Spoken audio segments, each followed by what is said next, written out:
wabarakatuh. Alhamdulillahi dzil jalali wal ikram, sahibit tawli wal in'am. Ahmaduhu subhanahu wa ta'ala ala ni'amihi idham, wa ashkuruhu ala ala'ihil jisam.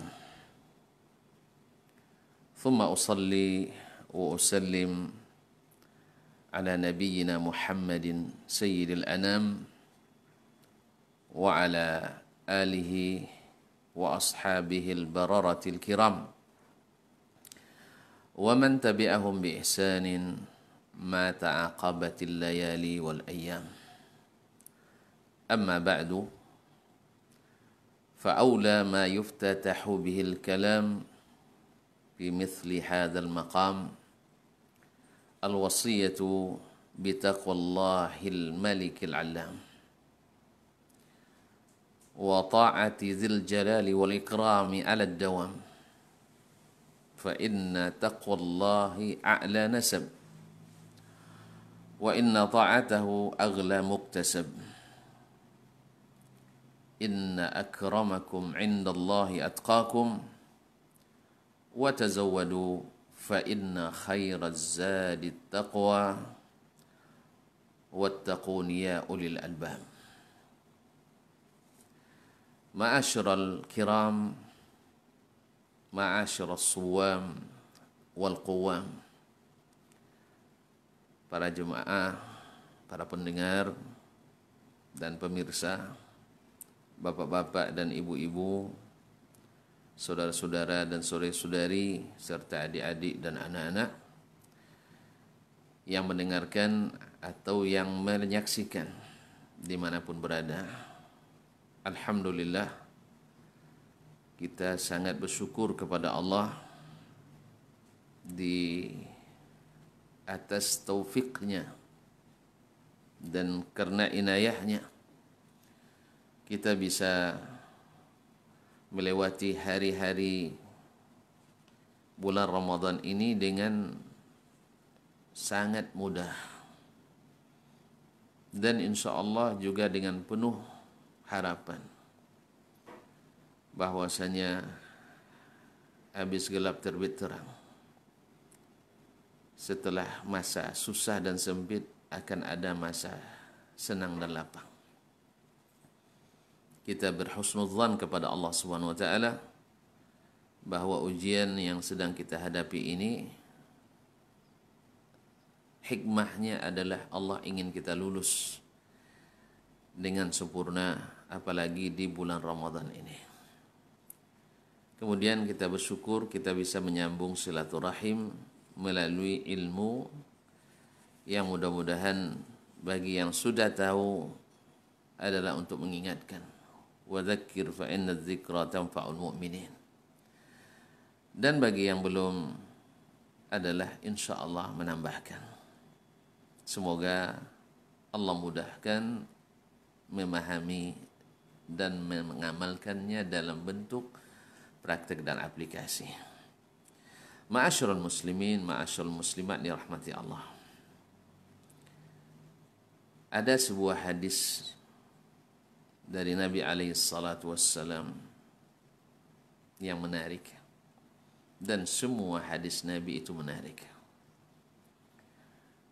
yaitu yang diriwayatkan oleh Abdullah ibn Amr ibn al-As radhiyallahu ta'ala anhu. Anna Rasulullah sallallahu alaihi wasallam قال الصيام والقرآن يشفعان للعبد يوم القيامة يقول الصيام أي ربي منعته الطعام والشهوات بالنهار فشفعني فيه. ويقول القرآن منعته النوم بليل أو بالليل فشفعني فيه. قال صلى الله عليه وسلم فيشفعان. رواه الإمام أحمد في المسند والحاكم النسابوري في المستدرك. Dan Ibnu Majah, kemudian Ibnu Abi Syaibah, dan disebutkan pula oleh Imam Al-Munziri dalam At-Targhib wa Tarhib.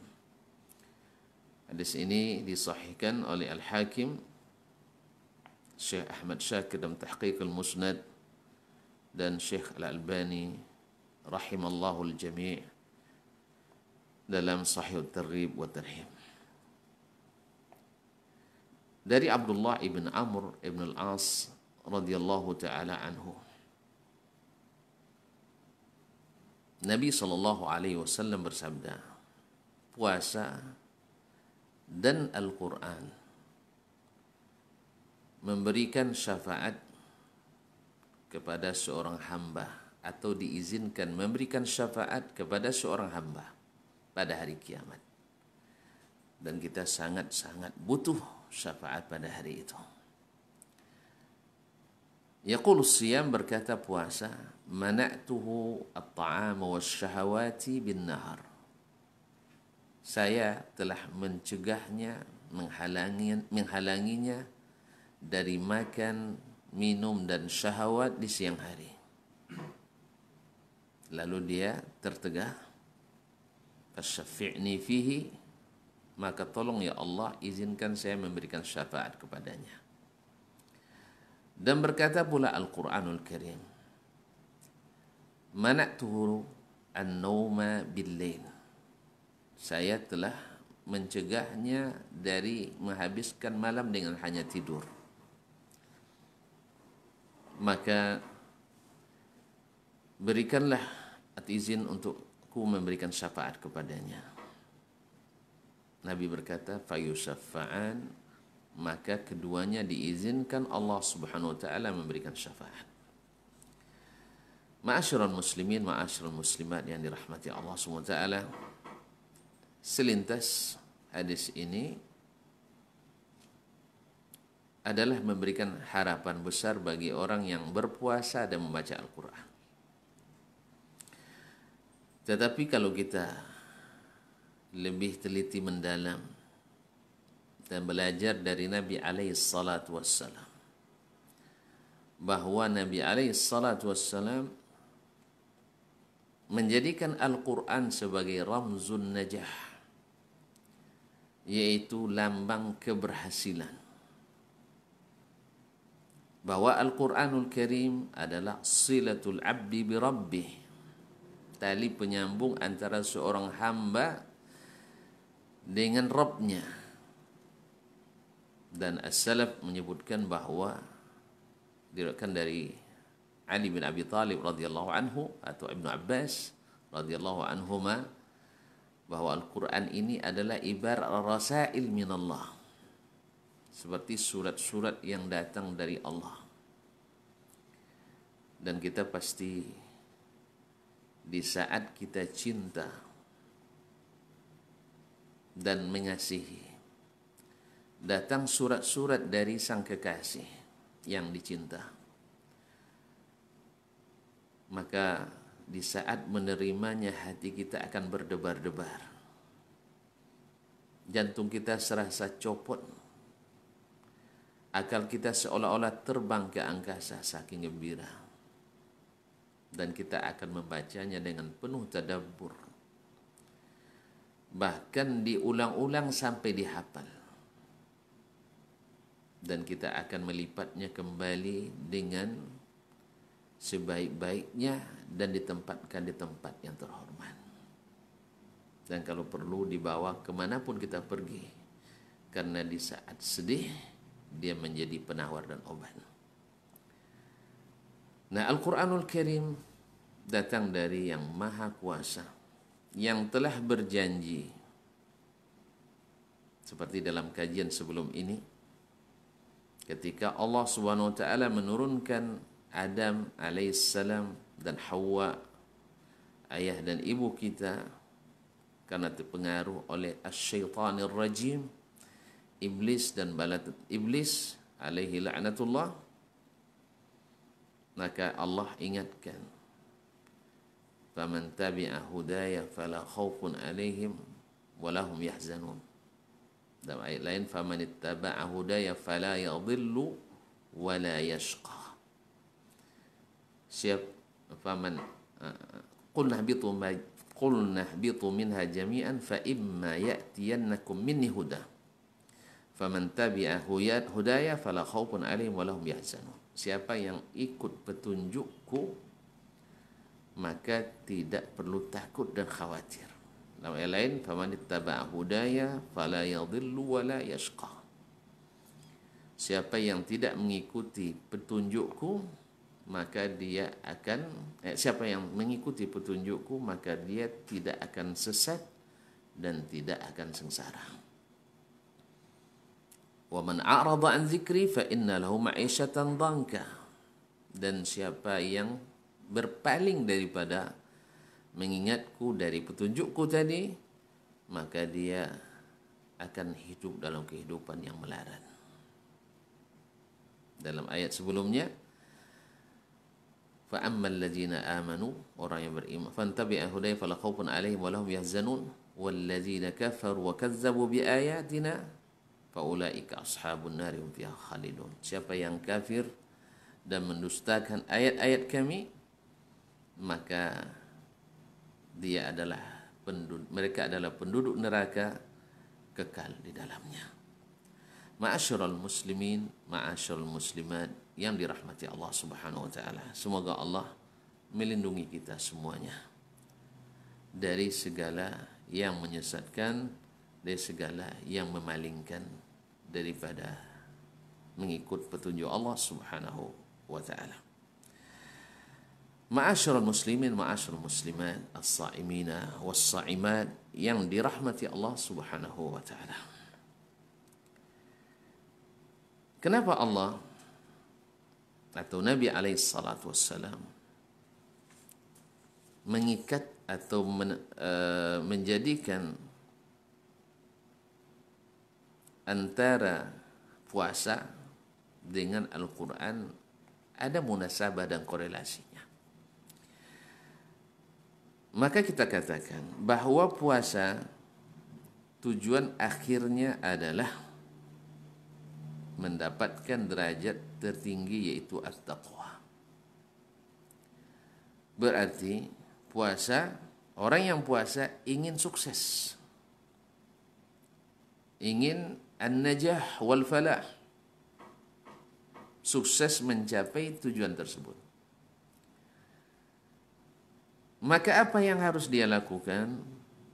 Tentu saja dia harus mengikuti hidayah, petunjuk. Ini dalam puasa. Dan di dalam kehidupan sehari-hari apalagi. Maka Al-Quranul Karim seharusnya menjadi teman akrab setiap muslim dan muslimah, agar dia menjadi petunjuk, agar dia menjadi penyelamat, agar dia menjadi inspirator dan motivator, agar dia menjadi instruktur kita yang membimbing jalan kita. Karena membaca Al-Quran saja kaum muslimin hanya dengan tujuan cepat selesai dan khatam, tanpa ada di dalamnya tujuan yang hakiki, maka kita tidak akan sukses dan berhasil, baik mencapai nilai takwa di bulan Ramadan ataupun lulus dalam ujian kehidupan. Maka para ulama berdasarkan tadabbur kepada Al-Quran dan hadis Nabi SAW, khususnya dari keterangan dan cara Nabi SAW berinteraksi dengan Al-Quranul Karim, maka tersimpul bahwa maqasid asasiyah, tujuan-tujuan dasar liqiraatil Quran, untuk membaca Al-Quran adalah pertama lil ilmi, adalah supaya mendapatkan ilmu. Karena memang pada asalnya ilmu itu tidak ada kecuali dengan datangnya Al-Quranul Karim.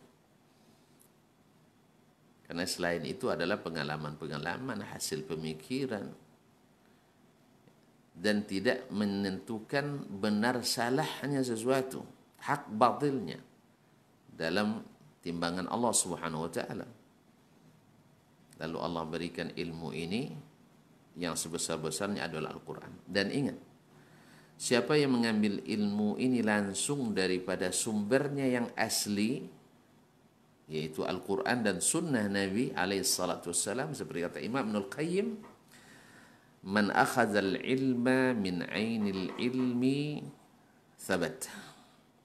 Siapa yang mengambil ilmu dari mata airnya ilmu itu sendiri, sumber aslinya, di situ ilmu itu lahirnya, ilmu itu apa itu? Al-Quran dan Sunnah. Kaum muslimin dan muslimat dirahmati Allah, thabat, akan kokoh.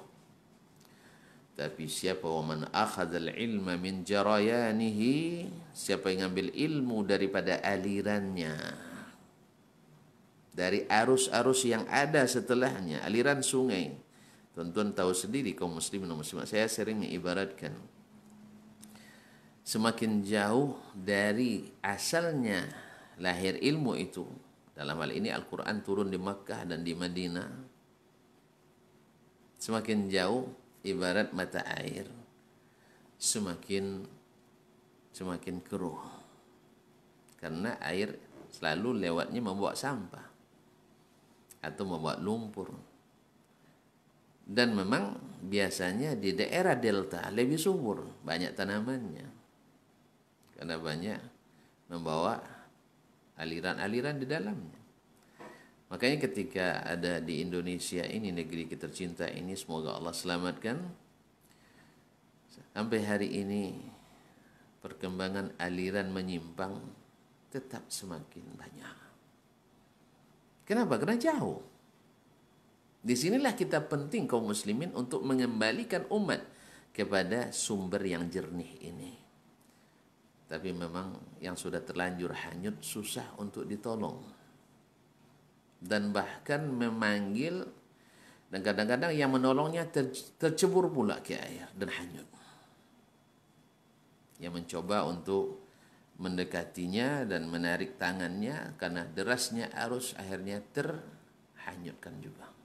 Maka kata Ibnul Qayyim, man akhadzal ilma min ilmi thabat, siapa yang ambil ilmu dari ilmu, dia akan kokoh. Nanti akan kita lihat bagaimana para as-salaf, para ulama yang sesungguhnya berinteraksi dengan Al-Quranul Karim. Wa man akhzal ilma min jarayanihi akhazathu amwajul fitani wasyubuhat. Siapa yang ambil ilmu dari aliran-alirannya, maka dia akan terombang-ambing oleh gelombang fitnah dan syubhat. Sekali lagi kaum muslimin dikatakan syubhat karena ada dari kata-kata syabah, yaitu ada serupanya dengan yang hak. Ya, dikatakan sesat, ada dalilnya. Kalau ada dalilnya tidak boleh bilang salah. Dan kalau kita tahu kaum muslimin, tidak semua dalil itu ditempatkan pada tempatnya.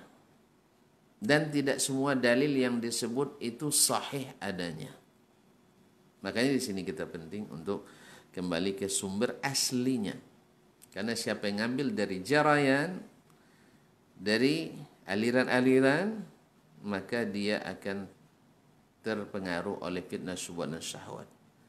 Wa malat bihil ibarat, dan dia akan cenderung tertarik oleh retorika. Siapa yang paling pandai membuat redaksi dan narasi, sehingga orang akan tertarik. Benarlah kata Nabi SAW, inna minal bayani la sihra. Hadis riwayat Bukhari, sesungguhnya di antara bayan, retorika itu seperti sihir pengaruhnya. Berapa banyak orang tersihir dengan retorika. Walaupun didatangkan kepadanya sejuta dalil, dia akan lebih mengutamakan dalih. Seperti ibarat pepatah orang Arab dulu, tetap kambing walaupun terbang. Anazatun walau tarat. Tetap kambing walaupun terbang. Kenapa? Karena dia terpengaruh oleh retorika. Dan salah satu retorika yang senantiasa dimajukan pada Dari dulu dan sampai hari ini, lihat mana yang lebih banyak pengikutnya. Atau mana yang lebih tenar dan populer, mana yang lebih luas ketenaran dan popularitasnya. Dan mana yang lebih, kalau zaman ini, mana yang lebih banyak followersnya dan subscribersnya. Dan seterusnya. Atau kalau sekarang bisa juga dengan voting, banyak votersnya dan sebagainya. Tapi orang yang mengambil ilmu dari sumber yang asli, maka dia akan thabat. Sebaliknya yang ambil tadi akan terombang-ambing, akan cenderung kepada retorika, waqtalafat alaihi al-aqwal, dan dia bingung oleh banyaknya pendapat. Makanya orang yang bingung itu selalu yang tidak ngambil dari yang asli. Ambil yang asli tidak ada bingung. Oleh itu kaum muslimin dan muslimat yang dirahmati Allah SWT. Ini yang pertama, tujuan pertama. Yang kedua adalah setelah berilmu, ilmu tidak cukup kalau hanya sekedar ilmu. Sekarang orang tahu bahwa corona itu berbahaya. Dan bahwasanya salah satu sarana penularannya adalah melalui kontak fisik atau kerumunan. Tahu nih. Tapi patuh apa tidak dengan aturan? Diamalkan tidak ilmunya ini, pengetahuannya ini? Yang mengamalkan itu yang akan beruntung. Yang tidak, walaupun dia tahu, dia akan rugi. Orang ramai tahu bahwasanya rokok itu mudarat. Tahu. Bahkan dokter kadang ada yang merokok juga. Walaupun dia tahu bahwasanya rokok itu mudarat. Tapi ilmunya ini tidak cukup. Nah, kalau kita tarik dalam konteks agama, berapa banyak kita yang berilmu agama, bahkan mungkin di antara kita bergelar ustadz atau bergelar kiai. Tapi dalam kenyataan sehari-hari, orang awam makan riba, kita lebih kencang makan ribanya. Orang lain yang awam berribah, kita lebih dahsyat ribahnya. Orang lain menipu, kita lebih alim menipunya. Sehingga ada anekdot dulu, ada seorang yang kehilangan pundi-pundi uangnya, lalu dia datang ke masjid dan berdoa. Karena sedih, suara doanya terdengar oleh yang di sampingnya. Allahumma la taj'alhu fi yadi faqihin wala faqir. Ya Allah, jangan sampai pundi uang saya didapatkan oleh orang fakir, atau orang faqih. Fakir yang miskin, faqih yang paham agama. Lalu yang mendengar, ada apa? Dia bilang, saya kehilangan pundi-pundi uang saya. Dan uangnya banyak di dalamnya. Tapi Anda berdoa jangan sampai ditemukan oleh orang fakir. Orang fakir saya paham, karena dia akan ngambil, karena kefakirannya. Lalu orang fakir kenapa? Orang fakir yang paham fikih, yajidu alfa dalilin yastahillah. Dia mungkin akan mendapatkan 1000 dalil untuk menghalalkannya. Jadi bedanya yang tadi fakir karena butuh, kalau ini karena keahliannya dalam menipu. Makanya kaum muslimin dan muslimat, ayat-ayat ini setelah kita berilmu dengannya harus diamalkan. Harus diamalkan. Kalau tidak ada bedanya orang berilmu dengan orang yang tidak berilmu dalam sisi amal, maka tidak termasuk ini sasaran utama daripada qiraatul Quran Karim. Dan membaca sunnah Nabi alaihi salatu wassalam. Yang ketiga adalah untuk munajat. Munajat kepada Allah.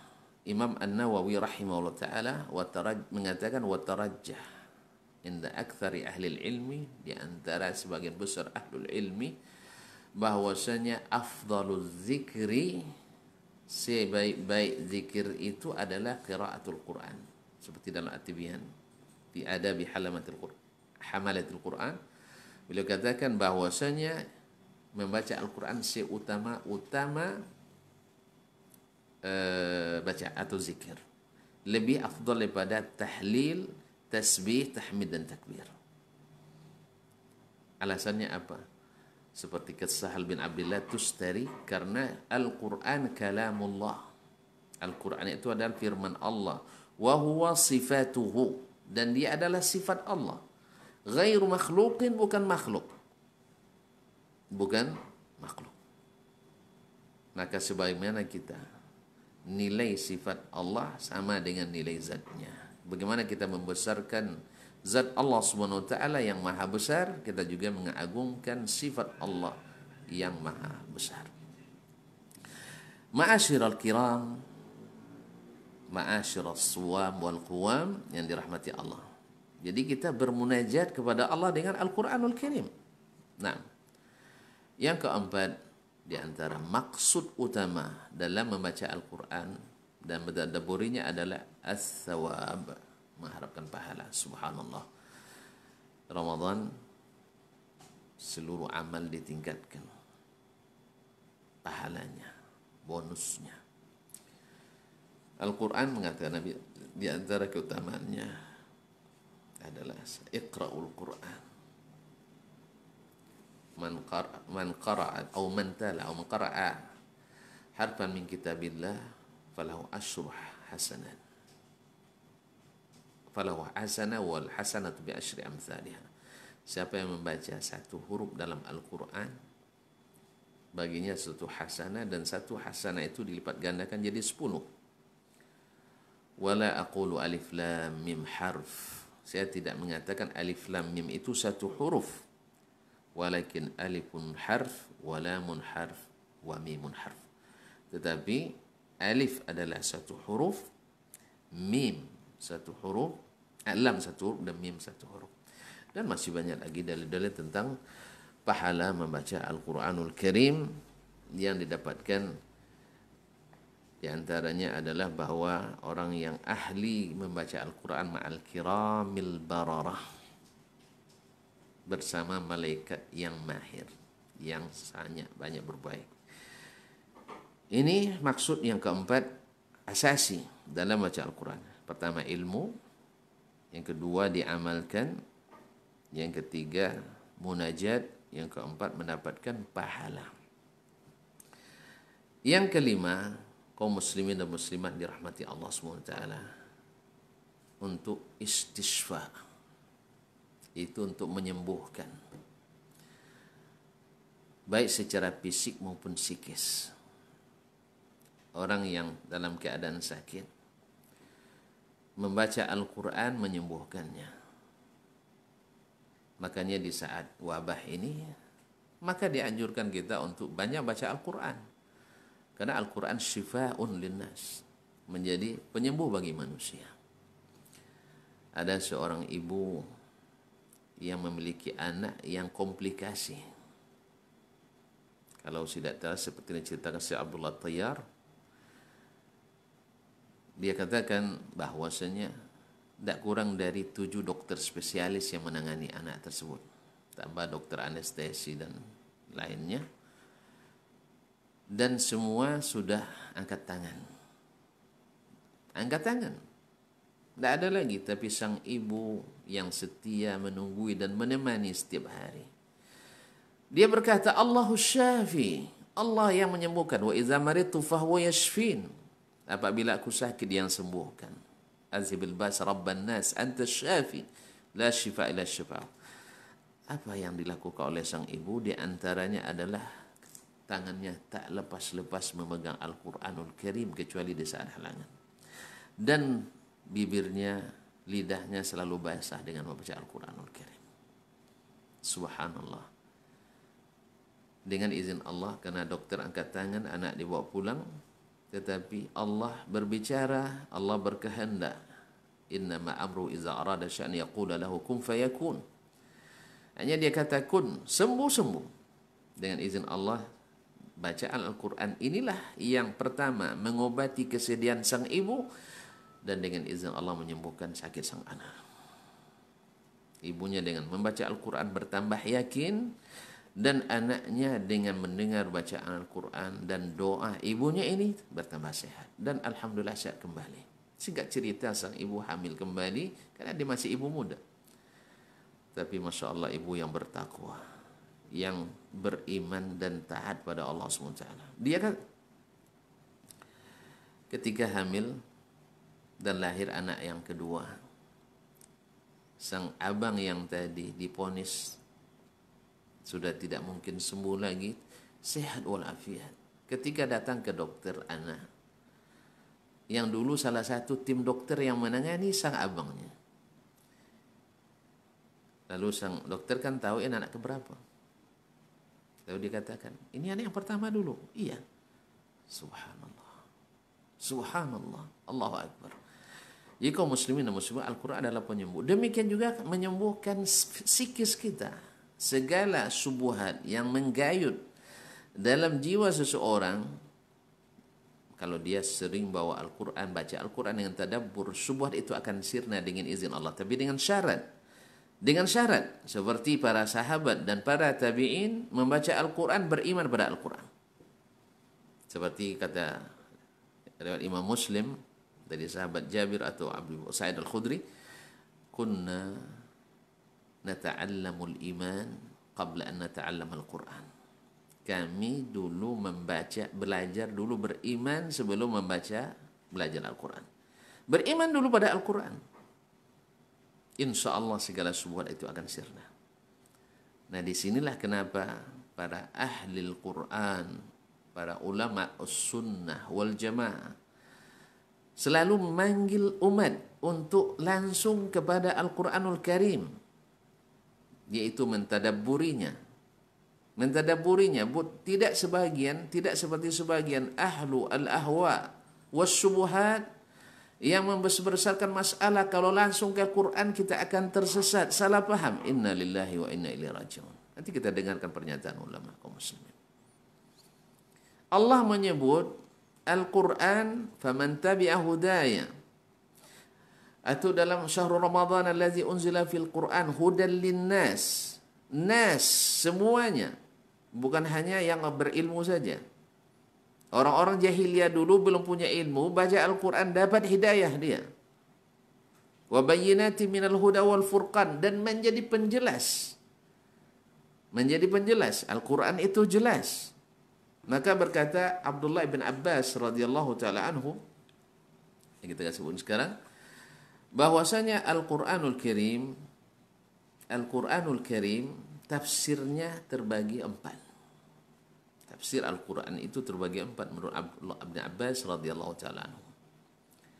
Kaum muslimin dan muslimat yang dirahmati Allah, nanti akan kita sebutkan secara detail. Yang pertama adalah tajwajhun ta'riful arabu bi lughatiha aw min kalamiha, yaitu satu jenisnya adalah orang Arab langsung paham dengan bahasanya.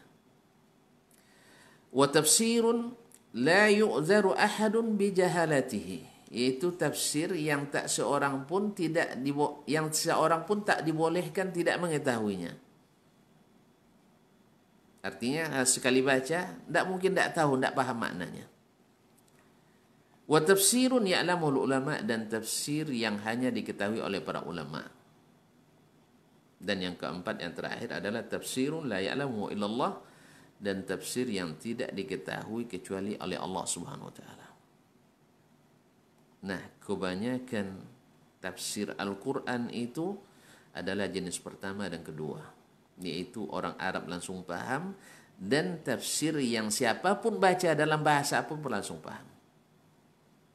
Seperti firman Allah SWT, Alhamdulillahi Rabbil Alamin. Siapa yang tidak paham ini? Segala puji bagi Allah, Tuhan semesta alam. Ada yang tidak paham? Bahwa ini adalah ikrar tauhid, bahwa Allah pencipta, pemilik, penguasa. Ar-Rahmanir Rahim, Maha Pengasih, Maha Penyayang, bahwa di antara nama Allah Ar-Rahman dan Ar-Rahim sifatnya pengasih dan penyayang. Berarti tauhid asma wa sifat. Maliki Yaumiddin, yang berkuasa pada hari pembalasan. Ini rububiyah, hanya Dia yang berkuasa, tidak ada lagi raja-raja nanti tunduk semua kepadanya. Tidak ada lagi the king of kings, itu tidak ada lagi kecuali Allah SWT. Kemudian iyyaka na'budu wa iyyaka nasta'in, hanya kepadamu kami beribadah, hanya kepadamu kami minta tolong. Berarti ini tauhidul ibadah, mentauhidkan Allah dalam ibadah. Silahkan namakan apa namanya. Ulama menyebutnya tauhidul uluhiyah. Jadi kalau ada yang mengatakan tauhid dibagi 3, itu perbuatan ulama Syekh Muhammad Al-Wahhab bohong. berarti dia tidak pernah belajar makna tauhid dari surat Al-Fatihah. Tidak paham kenapa surah Al-Fatihah ini diulang-ulang setiap rakaat salat. Karena salat itu mentauhidkan Allah SWT. Soal penamaan, ya semua ilmu yang ada, ilmu fikih, ilmu nahwu, ilmu saraf, tidak ada namanya di zaman Nabi SAW. Kalau memang ini bid'ah, bid'ah semua ilmu itu. Tapi kita tidak mengatakan itu. Ini hanya istilah. Dan masyhur di kalangan ulama, la musyahata fil istilah. Istilah itu silakan buat. Antum nak buat istilah baru namanya, dari diganti tauhid asma wa sifat dengan tauhid the names and nouns, misalnya silakan. Tidak apa. Tapi kandungan maknanya itu. Maka siapa yang tidak paham ini? Bahwa beribadah dan meminta hanya kepada Allah. Kecuali orang-orang yang memang sudah termakan oleh syubhat. Makanya kaum muslimin dan muslimat, Ibnu Abbas mengatakan tafsir itu bagi 4. Nanti akan kita ulang kembali insyaAllah ta'ala. Kembali kepada permasalahan kita. Tujuan asasi dari itu, maqasid asasiyah min tilawatul Quran, saya ulang kembali, yang pertama untuk mendapatkan ilmu, karena ilmu Al-Quran itu thabit, ilmu hadis itu thabit. Nah, yang kedua al-amal, itu untuk diamalkan, karena tidak mungkin diamalkan kalau tidak akan dapat ilmu yang meyakinkan. Maka lahirlah amal.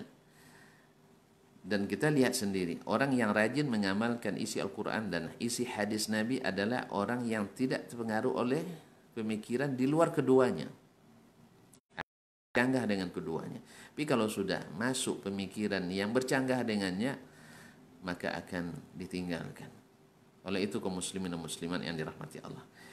Kemudian untuk tadabbur itu agar sukses ada kunci-kunci. Karena membaca Al-Quran dengan tadabbur seperti Imam Al-Qayyim rahimahullah, dan sebelumnya dari Al-Hasanul Basri diriwayatkan bahwasanya Al-Quran itu dibaca dengan tadabbur, walaupun satu surat lebih afdal daripada membacanya satu khatam, tapi tidak dengan tadabbur. Nah, apa itu tadabbur? Secara bahasa dikatakan, atau secara istilah dikatakan, Al-Maidani mengatakan at-tadabbur huwa at-tafakkur asy-syamil al-wasil ila awakhir dalalatil kalim wa maramihil ba'idah. Yaitu tadabbur secara umum adalah berpikir yang menyeluruh, yang sampai kepada dalalat, yaitu yang sampai kepada tunjukan akhir daripada perkataan, makna-makna yang paling dalam. Wa maramihil ba'idah, dan maksud-maksud yang terjauh. Dan makna tadabburul Quran adalah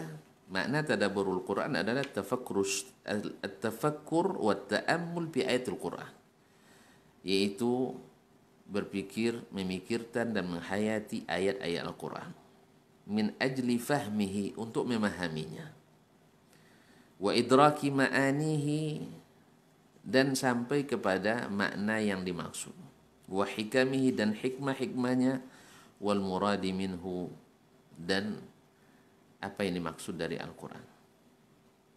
Ini tadabbur kaum muslimin dan muslimat dirahmati Allah.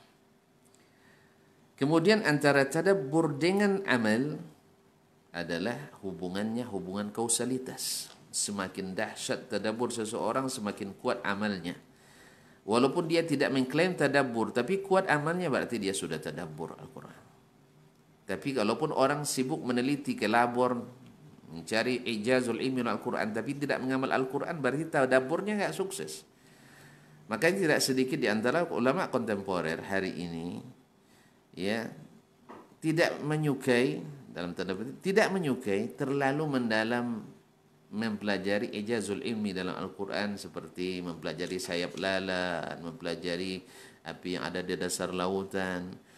Karena ini as-salaf tidak memerlukan itu. Mereka justru terpengaruh dengan Al-Quran tanpa mengetahui itu. Kita setelah mengetahui tak terpengaruh dengan Al-Quranul Karim. Mereka tanpa mengetahui itu, hikmah yang tergantung di sayap lalat, dari racun nyamuk, daripada api yang ada di bawah lautan, gelombang yang banyak dan sebagainya, Dengan tanpa mengetahui itu langsung meneliti ke lautan, meneliti ke lalat, mereka dah beriman. Dan ketika dibacakan Al-Quran kepada mereka, wajilat qulubuhum, bergetar hati mereka, taqsha'irru juluduhum, menggigil kulit mereka karena takut dengan Al-Quranul Karim. Kita setelah meneliti itu dengan Al-Quran, perintahnya dilangkahi, larangannya dilewati. Berarti mungkin di sini sebabnya kenapa para ulama sebagian ulama kontemporer tidak tidak merekomendasikan terlalu mendalami hal-hal seperti ini. Karena tidak menambah banyak iman. Karena apa? Hanya berkaitan dengan yang sifatnya kekuasaan Allah pada makhluknya dan melupakan kekuasaan Allah pada aturan dan syariatnya. Padahal yang terpenting itu adalah menjalankan syariatnya. Karena ini intinya daripada dakwah para nabi dan rasul itu, diturunkan Alkitab, as-suhuf, diberikan wahyu, hadis kepada Nabi SAW untuk syariatnya ditegakkan. Dan tentu saja ketika Al-Quran ditaut atau dihubungkan dengan Ramadan yang tujuan akhirnya adalah mendapatkan predikat orang lulus tertinggi dengan kelulusan tertinggi, yaitu taqwa, ada kaitannya dengan ilmu Al-Quran, dengan mengamalkan Al-Quran, dengan munajat dengan Al-Quran, dengan mengharapkan pahala dengan Al-Quran dan istisqa dengan Al-Quran. Nah, untuk tadabbur ini dalam kitab Mafatihut Tadabbur Al-Quran oleh Dr. Khalid bin Abdul Karim Al-Lahim menyebutkan ada 10 kunci tadabbur. Yang pertama adalah al-qalb, hati. Hati yang bersih. Hati yang dipenuhkan dengan cinta, penuh harap dan takut kepada Allah SWT. Hati yang bersih daripada subuhat, hati yang bersih daripada pemikiran dari kebatilan, maka akan menghasilkan cinta yang sesungguhnya pada Al-Quranul Karim. Yang kedua adalah menentukan tujuan dan menghadirkan urgensi Al-Quran di hati kita ketika membaca. Apa tujuan kita membaca? Tadi sudah kita sebutkan untuk mendapatkan ilmu, dan ilmu yang melahirkan amal, dan amal ini membuat kita sering bermunajat dan lahirlah pahala yang banyak sehingga sembuh total kita secara fisik dan psikis. Yang ketiga adalah salat.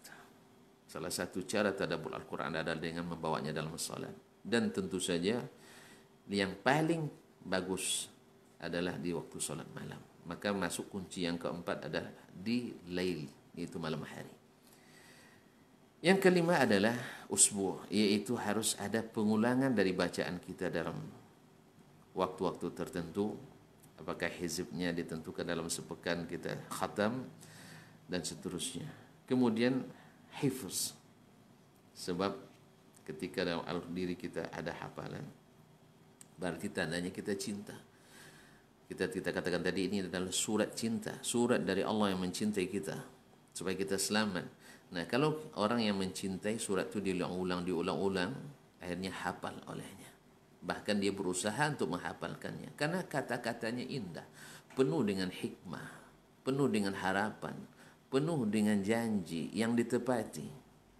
Nah, kaum muslimin dan muslimat dirahmati Allah. Kemudian takraru ayat, mengulang-ulang ayat. Nabi SAW pernah salat semalam dengan satu ayat. Diulang-ulangnya terus. Subhanallah. Seperti kata Sahal bin Abdullah Tustari tadi rahimahullah ta'ala, bahwasanya ayat Al-Quranul Karim semakin engkau dalami, maka semakin banyak engkau dapatkan hikmahnya. Dan bukan itu saja hikmahnya. Makanya setiap digali akan ada hikmah terus. Kemudian Ar-Rabt, yaitu senantiasa mengaitkan khitab Al-Quran dengan diri kita, dengan lingkungan kita, dengan kehidupan kita. Katakan setiap ada teguran tentang maksiat, kita katakan jangan-jangan saya yang dituju dengan ayat ini. Atau ketika ada harapan dan janji, kita katakan ini saya yang diminta untuk menepatinya, untuk saya dapatkan apa yang dijanjikan Allah SWT. Kemudian membacanya dengan tertil, bukan tergesa-gesa asal cepat tamat. Warattilil Qur'ana tartila. Yang kemudian membacanya dengan suara yang didengar, dengan suara yang didengar. Supaya apa? Karena berkumpul antara yaitu pendengaran dengan penglihatan. Yaitu ketika kita melihat ke mushaf, kemudian didengar oleh telinga, dan Allah menjadikan sebesar-besar alat untuk memahami dan tadabbur itu adalah as-sam'u wal basar, pendengaran dan penglihatan. Sehingga dalam ilmu hadis para ulama menyebutkan ada 8 metode pengambilan hadis yang disebutkan atau digunakan oleh ulama hadis sepanjang sejarah. Di antaranya yang pertama, yang paling kuat adalah as-sama', mendengar. Yang kedua datang dengan al-qira'ah ala syekh, yaitu murid membaca kepada syekh. Dan Allah SWT selalu mengingatkan kita dengan nikmat yang dua ini. Innas sam'a wal basara wal fu'ada kullu ulaika kana anhu mas'ula. Ma'asyiral muslimin, ma'asyiral muslimat yang dirahmati Allah SWT. Bahwasanya membaca dengan suara jahar tadi akan membuat kita lebih terpengaruh, lebih terbantu untuk mentadaburi Al-Quranul Karim. Kembali kepada tadabbur. Para ulama tafsir banyak menyebutkan ketika menafsirkan firman Allah dalam surat Sad ayat 29, Kitabun anzalnahu ilaika mubarakun liyadabbaru ayatih, yaitu kitab Al-Quran yang telah kami turunkan kepadamu, yang diberkahi agar mereka mentadabburi ayat-ayatnya, agar mereka mentadabburi ayat-ayatnya. Oleh sebab itu berkata Abu Darda as-sahabi radhiyallahu ta'ala anhu, la innama jama'al qur'ana man sami'a lahu ata. Yang betul-betul menghimpun Al-Quran itu yang mau mendengar dan mau taat kepadanya. Berkata pula Al-Hasan ibn Ali ibn Abi Talib radhiyallahu ta'ala anhuma, iqra'il Qur'an ma nahak, fa iza lam yanhak falaysat biqira'ah. Bacalah Al-Quran selama Al-Quran masih bisa mencegahmu. Kalau tidak, berarti antum belum baca Quranul Karim. Berarti perlu tadabbur. Berkata Al-Hasan Al-Basri, Imam Tabi'in, salah seorang imam di masa Tabi'in rahimahullah ta'ala, beliau mengatakan, wa ma tadabburu ayatihi illa bittiba'ihi. Tidak disebut tadabbur ayat Al-Quran kecuali dengan mengikutnya. Pak Subhanallah. Nah, bagaimana mengikutnya ini? Kaum muslimin dan muslimat, tentu saja pertama harus kita mentadabburinya. Dan sebagian orang memahami tadabbur ini dengan makna yang sulit dan keliru. Sehingga tidak sedikit orang yang tidak mau mentadabburi Al-Quranul Karim. Padahal Allah Subhanahu wa taala menyebutkan walaqad yassarnal Qur'ana lidzikri fahal min muddakir. Sesungguhnya kami telah memudahkan Al-Qur'an untuk lidzikri, untuk pelajaran, maka adakah yang mau ambil pelajaran? Tetapi tidak sedikit tipu daya syaitan yang memalingkan kita dari membaca Al-Qur'an dan tadabburnya. Sehingga seolah-olah Al-Qur'anul Karim hanya boleh ditadaburi oleh kelompok tertentu, khawas dan khawasul khawas. Berkata Imam Ibnu Ubairah, salah seorang faqih Maliki, wa min makayidis syaitan tanfiruhu ibadallahi min tadabburil Qur'an. Di antara tipu daya syaitan, yaitu membuat orang lari, hamba-hamba Allah lari daripada tadabbur Al-Quran. Li'ilmihi annal huda waqi'un inda tadabbur. Karena syaitan paham bahwa petunjuk itu terjadi dan didapat dengan tadabbur Al-Quran. Fayaqul, lalu syaitan mengatakan, hazi mukhatarah. yaitu mentadabbur Al-Quran secara langsung, ini berbahaya. Inna lillahi wa inna raji'un. Dan sampai hari ini tidak sedikit di antara kaum muslimin yang kadang-kadang dianggap berilmu mengatakan jangan baca Al-Quran secara langsung, nanti salah paham, Anda nanti akan sesat. Bahkan ada seorang ulama dari Al-Ahnaf atau dari kalangan Ahlul Kalam mengatakan al-ilmanu bi zahiril Qur'ani kufrun, beriman dengan zahir Al-Quran adalah kekufuran. Inna lillahi wa inna ilaihi raji'un. Lalu perkataan siapa yang nak kita ikut? Berkata Allah dan Rasul yang mengatakan bahwa Al-Quran itu hudal linnasi wa bayyinatin minal huda wal furqan. Kemudian wa anzalna ilaika al-Qur'an wa anzalna ilaika dzikra litubayyana lin-nasi ma nuzila ilaihim. Kami turunkan kepada mereka kepadamu Al-Quran untuk akan menjelaskan apa yang diturunkan kepada mereka. Wa ma arsalna min rasulin illa bilisani qaumih liyubayyina lahum, tidaklah kami utus seorang rasul kecuali dengan lisan kaumnya supaya dia jelaskan kepada mereka. Fayudhillullahu man yasha wa yahdi man yasha. Allah lalu sesatkan siapa yang dikehendaki dan dia berikan hidayah kepada siapa yang kehendaki. Bukankah Allah dan Rasulnya sudah menjelaskannya? Nazala bihi ruhul amin ala qalbika litakuna minal munzirin bilisanin arabiyyin mubin, dengan lisan Arab yang menjelaskan. Lalu ada yang mengatakan kalau dibaca Al-Quran berbahaya, harus melalui pemahaman ulama tertentu dan mazhab tertentu. Mana yang harus kita ikuti? Firman Allah, mengikut Rasulullah SAW. Yang anehnya adalah sebagian merekomendasikan untuk taklid bagi orang awam kepada ulama tertentu, tapi nggak boleh taklid ke Nabi SAW. Ya, kita wajib membaca menurut pemahaman ulama tertentu. Taib, ulama tersebut pakai bahasa apa? Bahasa Arab. Taib. Al-Quran pakai bahasa apa? Bahasa Arab. Nabi pakai bahasa Arab. Taib. Kenapa berpindah dari Al-Quran dan hadis ke ulama? Ketika Al-Quran mengatakan jelas, kita katakan tidak jelas. Ketika Al-Quran mengatakan bahawa sebagian besar ayat Quran muhkamat, lalu kita mengatakan seluruh ayat sifat Allah SWT adalah mutasyabihat. Datangkan satu huruf dari Nabi SAW yang mengatakan bahwa ayat-ayat sifat Allah dalam Al-Quran adalah ayat mutasyabihat, atau dari as-salafus salih, dari sahabat dengan sanad yang sahih. Tidak akan ditemukan satu huruf pun mereka mengatakan bahwa ayat-ayat sifat dalam Al-Quran adalah ayat-ayat mutasyabihat. Lalu perkataan siapa yang kita ikuti? Kata Allah dan Rasul atau perkataan orang-orang yang menjauhkan kita mentadabburi Al-Quranul Karim?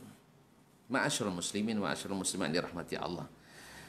Maka syaitan mengatakan hazi mukhatarah, ini masuk ruang bahaya. Hatta yaqul al-insanu ana la atakallamu bil Quran tawarruan, sampai ada yang mengatakan oh kalau gitu saya tidak mau berbicara dengan Al-Quran karena warak. Ini diriwayatkan oleh Ibnu Rajab dalam Tabaqat atau Zailu Tabaqatil Hanabilah juz 3 halaman 273 dan dinukil oleh si Al-Lahim dalam kitabnya ini. Wa qala Asy-Syatibi, Imam Asy-Syatibi rahimahullah dalam Al-Muwafaqat juz 3 halaman 805 mengatakan, "Fa min haitsu kana al-Qur'anu mu'jizan afhama al-fusaha wa ajazal bulagha ayatu bimithli fadzalika la yukhrijuhu an kaunihi arabiyyan jariyan ala asalibi kalamil arab muyassiran lil fahmi fihi anillah ma amara bihi wa naha."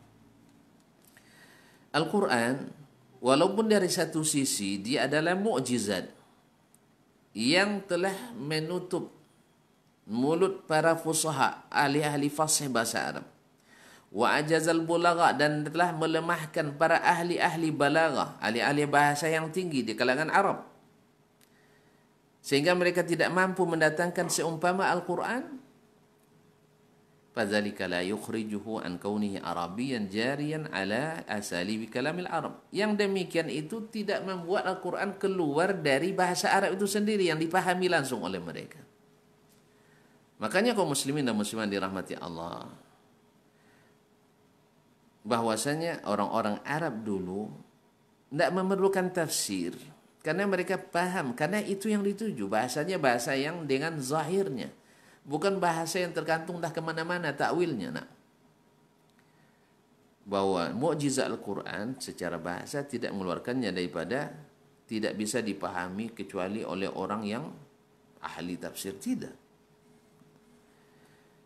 Muyassiran lil fahmi fihi anillah ma amara bihi wa naha, memudahkan untuk dipahami di dalamnya apa yang disuruh Allah dan apa yang dilarangnya. Dan berkata pula Imam Ibnul Qayyim rahimahullah, man qala inna law ta'wilan la nafhamuhu wa la na'lamuhu innama natluhu muta'abbidina bi alfadhihi fa fi qalbihi minhu haraj. Siapa yang berkata bahwa Al-Quran punya makna ta'wil, makna yang lain yang tak kita pahami dan tidak kita ketahui, dan kita hanya membacanya sebagai untuk ibadah dengan lafaz-lafaznya saja, maka orang ini dalam hatinya ada masalah. Disebutkan dalam sejarah bahwa Ibu Kartini, karena beliau adalah seorang gadis Pingitan, anak residen, anak bupati, apa istilahnya, bukan residen dan sebagainya. Ketika dia diajarkan untuk surah Al-Fatihah, lalu dia nanya, dia seorang wanita yang cerdas, ingin bertanya apa artinya. Oh, nggak boleh ditanya maknanya, bahaya ini, jangan ditanya maknanya, bahaya. Tapi dia tidak bisa menerima ini. Surat yang dibaca setiap hari 17 kali minimal dalam salat, lalu tidak boleh diketahui artinya, hampa, untuk apa? Dan selalu rata-rata kiai mengatakan tidak boleh ditafsirkan, berbahaya. Subhanallah. Sampai ada seorang kiai, saya lupa namanya, dalam satu acara di rumahnya, rumah bupati, dan dia hadir, dia tafsirkan surah Al-Fatihah, ternyata maknanya indah. Disinilah lahir makna minaz zulumati ilan nur itu, yaitu dari terbit, habis gelap terbitnya terang. Cuman bahasa yang disebutkan oleh penterjemah Admin Pane tidak mewakili apa yang dimaksud oleh Kartini. Ternyata dulu gelap, sekarang nampak. Oh, itulah sebabnya, karena di dalamnya tersimpul seluruh makna tauhid, ar-rububiyyah, al-uluhiyyah, dan asma' wa sifat. Itulah rahasia kenapa Allah cinta surat ini menjadi surat yang paling afdal. Lalu kita hambat orang untuk memahami ini dengan alasan ini pembagian orang-orang belakang. Bukan Allah yang telah merumuskan. Ada lagi yang lucunya adalah bahwa akidah baru dirumuskan setelah lahirnya Imam Abul Hasan al-Ash'ari dan Abu Mansur al-Maturidi. Lucu. Tidakkah kita, lalu di mana sebelum datangnya imam ini akidah umat waktu itu belum terumuskan? Subhanallah. Berarti umat sahabat tidak paham akidah karena tidak ada rumusannya. Makanya kaum muslimin dan muslimat, jangan jauhkan umat daripada Al-Quran, jangan jauhkan umat dari sunnah Nabi SAW, khususnya di bulan Ramadan ini. Bacaan dan ta'ammul, Anda akan paham bahwa sesungguhnya, dan buang seluruh subuhat yang ada dalam hati, atau kalau sanggup coba dihadapkan yang Al-Quran. Al-Quran mengatakan begini, tapi subuhat saya mengatakan begini. Misalnya Al-Quran semuanya mengatakan Allah fis sama', di atas. Lalu akidah saya selama ini mengatakan Allah di mana-mana. Coba bandingkan nanti. Saya harus beriman pada pendapat orang kah atau pada Al-Quran dan Sunnah yang sebelumnya tidak dikenali tauhid lalu kecuali melalui keduanya. Ini bin ajaib, kalau seandainya orang sekelas Malik tidak merumuskan akidah, Asy-Syafi'i tidak merumuskan akidah, Ahmad merumuskan akidah, lalu datang Abul Hasan al-Ash'ari, mohon maaf karena ini dibahas orang maka saya bahas. Saya tidak mau membahas juga sebenarnya karena saya lahir dulu dari akidah ini. Kami di pesantren belajar akidahnya Asy'ariyah dan Maturidiyah, dan saya paham insyaallah taala. Ya, mau nggak ada yang lupa karena saya lupa kan. Tapi keedah-keedahnya saya masih paham. Karena dulu waktu di pesantren tidak termasuk yang bodoh juga.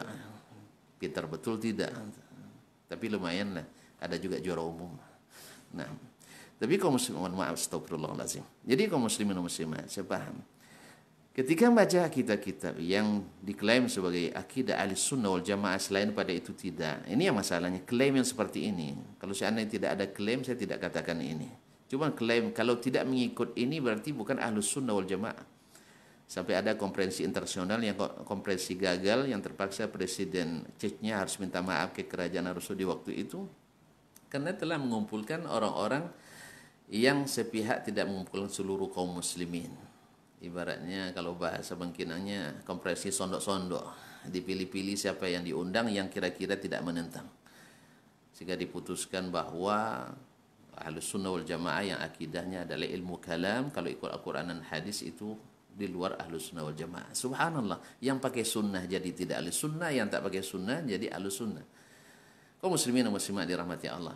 Kemudian kalau dikatakan bahwa imam yang 4 tidak merumuskan akidah, pertama ada 2 kemungkinan. 1 jahil karena tidak tahu, kedua tahu tapi menyembunyikan. Dan dua-duanya tidak baik. Tidak tahu lalu berbicara tanpa ilmu. Wala taqfu ma laysa laka bihi ilm. Inna sam'a wal basara wal fuada kullu ulaika kana anhu mas'ula. Jangan kau ikuti sesuatu tanpa ilmu. Karena pendengaran, penglihatan dan hati akan ditanya pertanggungjawaban. Kalau yang kedua tidak tahu, yang pertama yang tidak tahu. Yang kedua tahu tapi menyembunyikan, juga menyembunyikan ilmu, juga dosa besar. Oleh itu kaum muslimin dan muslimat dirahmati Allah, yang sahih adalah bahwasanya di masa imam-imam yang 4, khususnya di masa Imam Ahmad, di saat sunnah sudah banyak ditadwin, dan bahkan yang sezaman dengan imam-imam ahli kalam seperti Al-Ajurri yang wafat 365 Hijriah, dia memiliki kitab Asy-Syariah yang intinya adalah tentang akidah Ahlussunnah wal Jamaah, yang mana dia hidup semasa atau setelah Imam Abul Hasan Asy'ari dan Maturidi semasa. Dia tidak memasukkan mereka ahlul kalam bagian daripada imam ahli sunnah wal jamaah. Bahkan di awal-awal dulu Al-Asy'ariyah wal Maturidiyah tidak mengakui mereka ahlus sunnah. Karena bagi mereka yang ahlus sunnah itu, alil hadis itu adalah mereka hasyawi, orang-orang yang hanya paham kulit. Sehingga diceritakan oleh Abu Sa'ad Al-Malini seorang imam hadis dari Asbahan. Asbahan dulu adalah negeri sunnah, semoga Allah kembalikan dari tangan Syiah Rafidah. Dulu ketika mereka ke Mesir pergi menuntut ilmu, sehingga ada sebuah masjid jami' besar, masuk ke dalamnya terlihatlah sima alul hadis itu terlihat. Tanda-tanda ahli hadis terlihat dimanapun. Maka datang seorang syekh kepadanya, antum ahlu Khurasan ahlu sunnah, kalian ini dari Khurasan ini ahlu sunnah, ukhruju, keluar, hadza mawdi'ul asy'ariyah, ini tempat masjid orang-orang Asy'ari. Jadi mereka sendiri dulu tidak menyebutkan dirinya sebagai ahlu sunnah. Oleh sebab itu kaum muslimin dan muslimat, kita tidak sedang mengatakan ini keluar dari ahlus sunnah, tidak. Tapi kita sedang mengatakan bahwa ahlus sunnah itu adalah yang menerapkan sunnah, baik di akidahnya, baik di ibadahnya, muamalahnya, akhlak dan adabnya.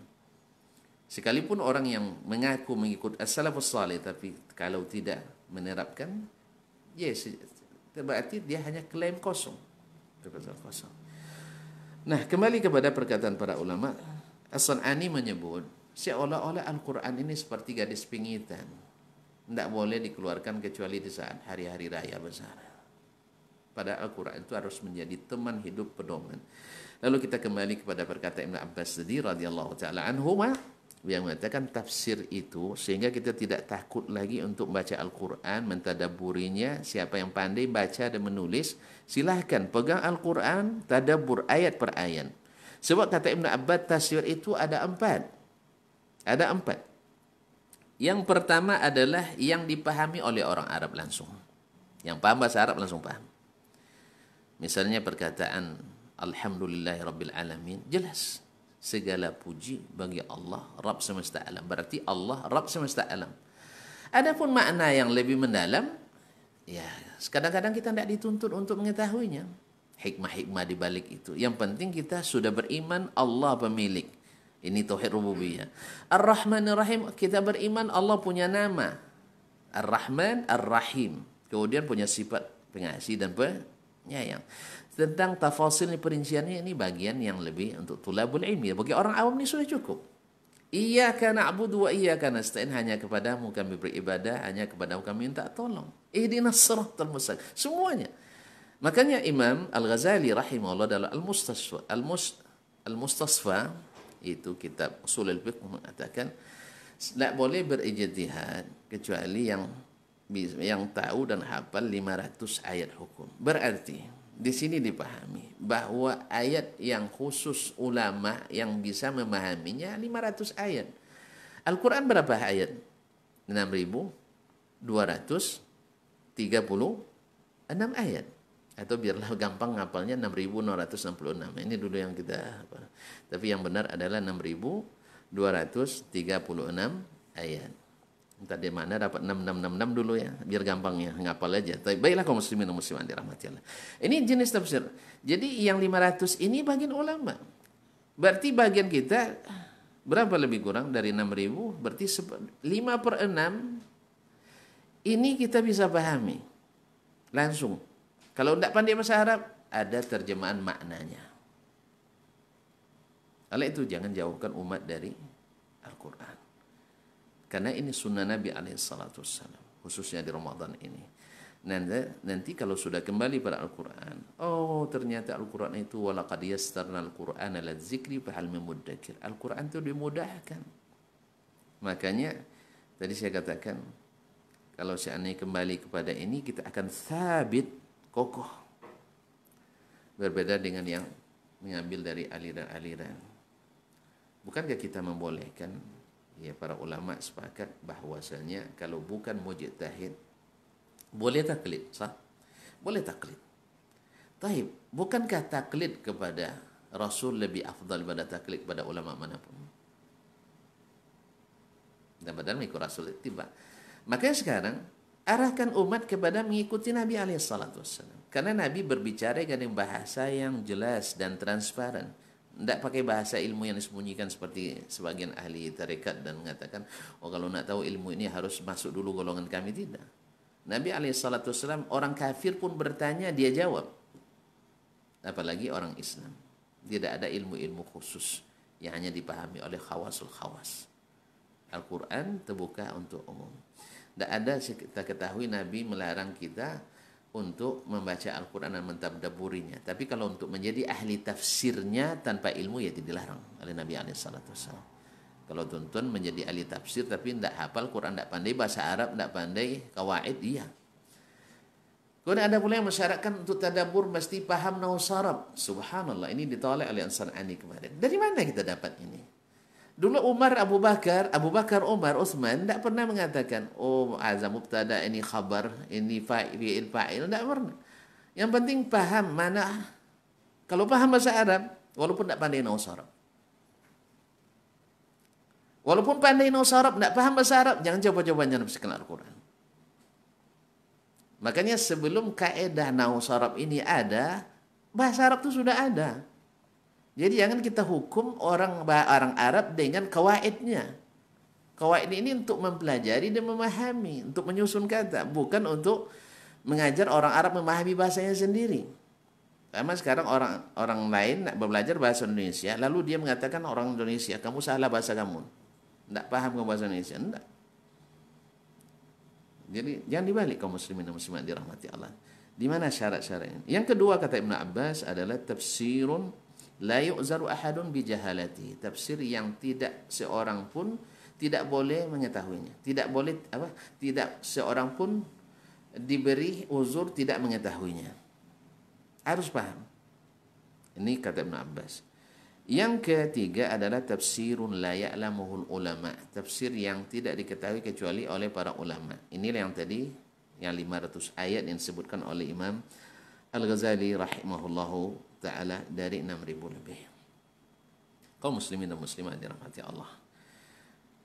Kemudian yang keempat kata Ibnu Abbas adalah tafsirun la ya'lamuhu illallah. Tafsir yang tidak diketahui kecuali oleh Allah Subhanahu wa taala. Seperti tafsir Allah turun misalnya ke langit pertama seperti gambaran ayat. Bagaimana turunnya? Ini tafsirnya hanya Allah yang tahu. Tapi makna turun orang paham. Makna langit pertama orang paham. Perintah yang dia tujukan untuk siapa? Untuk kita, untuk bangun dia seperti kawan. Orang paham. Kan itu yang perlu. Untuk mengetahui bagaimana turunnya, itu bukan urusan kita. Allah SWT nanti, langit yang 7 lapis di genggamannya. Wal ardu jami'an qabdatuhu yawmal qiyamah. Was samawati matwiyatun biyamin. Itu langit yang 7 lapis dilipat di tangan kanan Allah SWT. Bagaimana tangannya? Kita tak tahu tafsirnya, hanya Allah yang tahu. Ulama pun tak tahu, Nabi pun belum tahu. Karena tidak diajarkan oleh Allah SWT bagaimananya. Karena ini ada hikmah yang di dalamnya akan diketahui siapa yang mau yakin dengan berita yang disampaikan, siapa yang tidak mau menerima dengan berdasarkan alasan-alasan yang dicari-cari. Oleh sebab itu kaum muslimin, maka sebagian besar Al-Quran itu berisi al-wa'du wal-wa'id, bahwa siapa yang iman ini surga, siapa yang kafir ini neraka. Oleh itu, makanya kita Al-Quran dan hadis ini harus dihidupkan dan diajak umat kepadanya.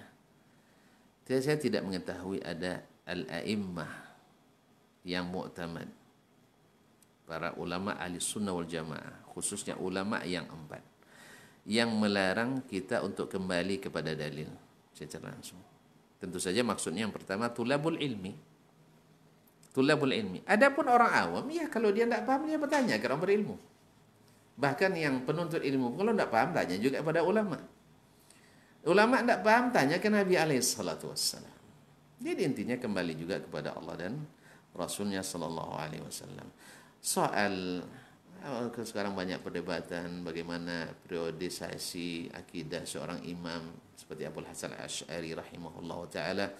Awalnya dia Mu'tazilah, setelah itu jadi ahli kalam, setelah itu jadi ahli sunnah, ada yang mengingkari dan sebagainya. Andainya Abu Hasan Al-Asy'ari walaupun bukti konkret kitabnya ada dan diakui oleh para muridnya sendiri mengakui, dan ulama-ulama besar mereka sebagiannya dan jujur mengakui, sebagian mengingkari bahwa dia sudah menulis kitab yang sesuai dengan akidah ahli sunnah wal jamaah dan telah meninggal. Tapi kenapa sebagian besar orang mengikuti akidah periode kedua padahal dia mengiklankan taubatnya? Ya wajar, itu biasa. Jangankan setelah matinya, di masa hidupnya juga. Seperti Al-Mu'tazilah, Wasil bin Atha, di masa hidup gurunya dia sudah memisahkan diri. Jadi membentuk aliran Mu'tazilah. Hari ini kita lihat berapa banyak, saya menyaksikan tidak sedikit orang yang dari awalnya tidak ngaji sunnah, artinya ikut aliran tertentu, tiba-tiba dia bertaubat.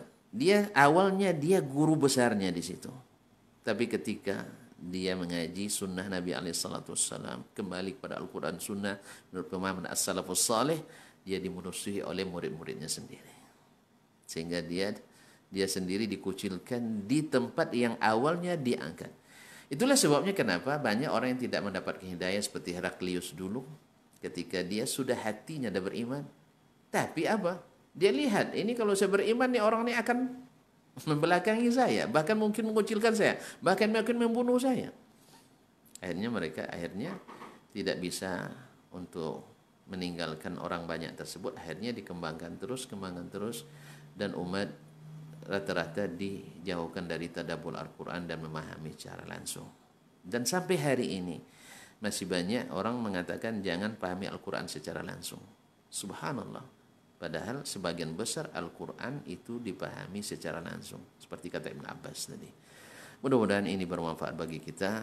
Semoga Allah SWT menghilangkan segala syubhat dari kita, sehingga kita diberikan keistiqamahan dan keteguhan dalam beragama. Wallahu ta'ala alam. Wassallallahu ala nabiyyina Muhammadin wasallam. Selanjutnya kalau masih ada waktu dipersilahkan kepada Ustaz Ray Imran untuk membacakan kalau ada pertanyaan.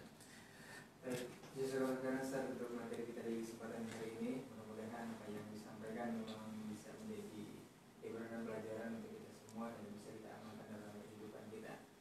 Baik, untuk antum seperti biasa di sesi terakhir ini bisa langsung bertanya di 081273335531 melalui telepon ataupun di pesan singkat di WhatsApp. Sambil menunggu telepon kita baca dulu pesan ataupun pertanyaan yang sudah masuk di WhatsApp kita. Untuk pertama Ustaz, Assalamualaikum warahmatullahi wabarakatuh Ustaz. Waalaikumsalam warahmatullahi wabarakatuh. Atas ilmunya, saya Abdullah di seputaran Panam ingin bertanya Ustaz, Sebagaimana pada hadis Ustaz sampaikan tadi, sahabat Nabi mempelajari iman sebelum Al-Quran. Sedangkan Al-Quran merupakan sumber iman. Bagaimana aplikasi para sahabat belajar iman sebelum Al-Quran? Dan sekarang kita lihat kaum muslimin antusias sangat tinggi ingin anaknya menjadi penghafal Al-Quran. Jazakallahu khairan. Barakallahu fiik. Makna beriman pada Al-Quran, karena Allah Subhanahu wa taala ketika memberikan hidayah, Al-Quran waktu itu semuanya belum turun. Dan juga pada hari ini kita pada awalnya juga sebelumnya Al-Quran belum kita baca semuanya. Jadi sahabat dulu turun Al-Quran, mereka menunggu-nunggu datangnya Al-Quran. Kita lihat ketika ayat pertama turun, lalu beberapa hari atau 40 hari lebih kurang tidak turun Al-Quran kepada Nabi risau sallallahu alaihi wasallam. Demikian Nabi beriman karena ini wahyu. Nah, ketika wahyu itu datang, dia tidak mempermasalahkan lagi masuk akal tak masuk akalnya, ya kan? Benar tidaknya. Ini yang saya maksudkan.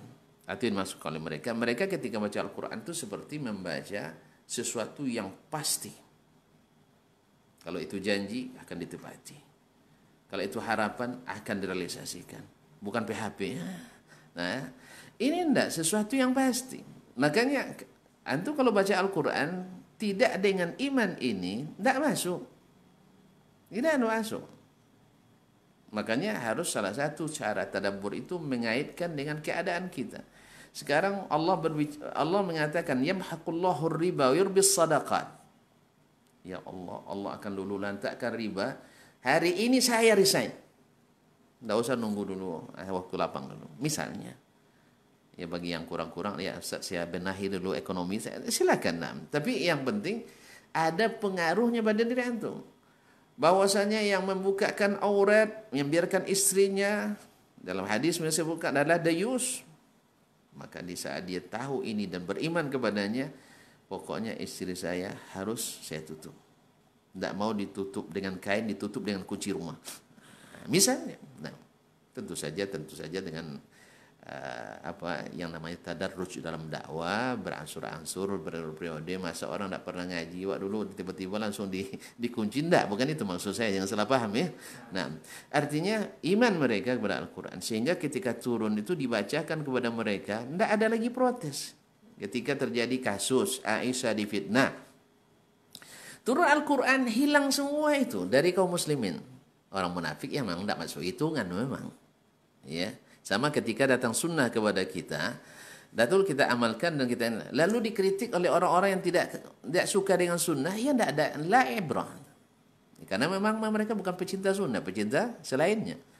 Nah, disitulah maknanya iman itu. Mudah-mudahan bisa dipahami dan harapan kita untuk menjadikan anak semangat untuk hafal Quran, teruskan. Dan itu wajib ada. Dan harus diiringi dengan cinta, karena cinta dan harapan itu melahirkan iradah, kehendak yang kuat. Dan itu memerlukan iman yang sebenarnya. Wallahu a'lam. Baik, barakallahu jazakallahu khairan untuk jawabannya, mudah-mudahan bisa dipahami oleh Abu Abdullah yang bertanya. Kita ke pertanyaan berikutnya, Ustaz. Assalamualaikum Ustaz. Waalaikumsalam. Anak-anak yang bersekolah di sekolah Islam umumnya selama bulan Ramadan ini menyetorkan jumlah juz tilawahnya atau berapa kali khatam Qur'annya. Bahkan catatan setoran tersebut juga mempengaruhi nilai rapor. Sehingga anak-anak dengan cara apapun berusaha untuk terus membaca Al-Quran hingga bisa khatam berulang-ulang. Anak-anak yang sudah balik dengan cara ini, apakah bisa mengurangi pahala keikhlasannya, Ustaz? Apakah bisa dikategorikan ria juga, Ustaz, dengan berkali-kali mengusahakan untuk khatam Al-Quran? Jazakallahu khairan. Lebar fikir. Anak-anak belum dihisab. Dan kita sebagai orang tua yang harus menjaga niat ini. Nah, anak-anak perlu diberikan harapan, diberikan sugesti, seperti kata Sufyan Ats-Tsauri rahimahullah taala, talabna al-ilma li ghairillah. Awalnya kami seperti orang biasa, masa kecil-kecil kan ingin menuntut ilmu bukan karena Allah. Lihat, oh si fulan ulama besar hebat, ingin seperti itu. Atau ini pemimpin hebat, ingin seperti itu dan sebagainya. Wa aba illa yakuna lillah. Nanti dengan ilmu itu akan dibimbing langsung bahwa ilmu tak mau kecuali menjadikan kita ikhlas. Asal ilmunya benar, insya Allah nanti akan ikhlas. Dan juga pemahaman yang lain daripada ungkapan ini, bahwasanya setelah dia balik nanti dan dihisab, ilmu itu tak akan masuk kecuali dengan keikhlasan. Oleh sebab itu, adapun sekarang harus dilaporkan karena masanya sekarang pada zaman bukti fisik, ya. Maka wallahu alam, mudah-mudahan karena dia masih anak-anak, mudah-mudahan itu adalah salah satu cara untuk memberikan motivasi terhadap mereka dan dorongan. Karena kalau tidak, seperti kita belajar juga, ya, kita kalau tidak disuruh menghafalkan hadis sekian, kita ya, dan tidak ada nilainya, rata-rata ya, ketertarikan apa namanya, tidak ada. Kadang-kadang kita kalau kurang semangat perlu dipaksa, apalagi kita orang Indonesia ini. Beda kalau orang Mauritania, ya memang dilecut ketika ngaji, bukan tambah lari, tambah semangat dia ngaji. Kalau kita dijewar dikit, lapor sama polisi. Nah, jadi beda memang. Jadi perlu kreasi-kreasi yang banyak untuk berikan dorongan pada anak itu. Ya, kita memang ibarat teman saya atau senior saya di Arab Saudi pernah mengatakan, orang Indonesia ini katanya seperti mesin diesel, mesin solar, ya, minyaknya solar. Diengkolnya lambat hidup, tapi setelah hidup susah dihentikan. Nah, itu. Jadi kita ini memang awal-awalnya payah betul. Tapi setelah panas mesinnya, insya Allah kita semuanya bisa. Makanya kenapa orang-orang kita di luar negeri itu sukses. Kita lihat kalau ulama-ulama kita rata-rata, kalau tidak mereka ke Hijaz atau ke Mesir, kalau dulu ke Suriah atau ke Sudan dan sebagainya, rata-rata dari situ. Bacalah siapapun, Buya Hamka ke Mekah, Al-Banjari misalnya di Mekah, siapa lagi, Al-Bantani, Nawab Banten dan sebagainya. Dari mana? Al-Ahmad Khatib Al-Minangkabawi, Syekh Muhammad Yasin Al-Fadani. Mereka suksesnya kenapa di luar? Karena mereka dihadapkan harus berpacu.